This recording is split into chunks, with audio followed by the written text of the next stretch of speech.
Hey there, tech enthusiasts.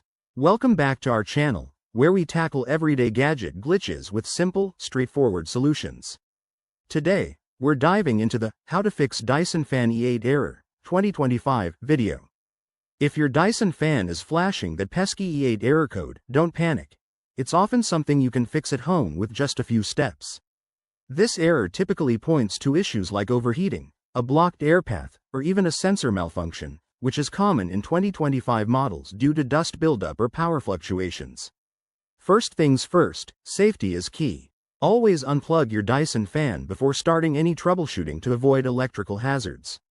Once it's unplugged, let it sit for about 10 minutes to cool down completely. This simple step can sometimes reset the error on its own. Next, give your fan a thorough inspection.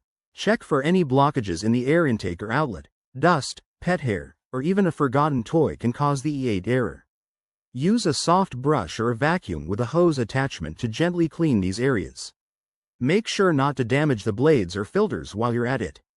If cleaning doesn't do the trick, try a hard reset.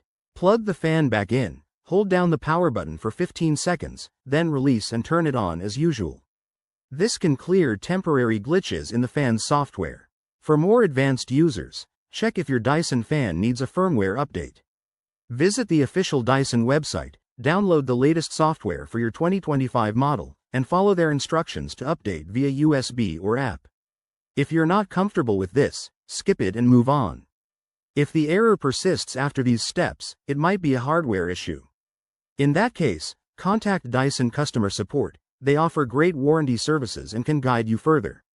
Remember, attempting repairs yourself could void your warranty, so proceed with caution.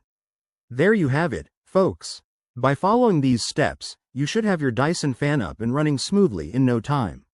If you found this helpful, give us a thumbs up, subscribe for more tech tips, and drop your questions in the comments below. Thanks for watching, and see you in the next video.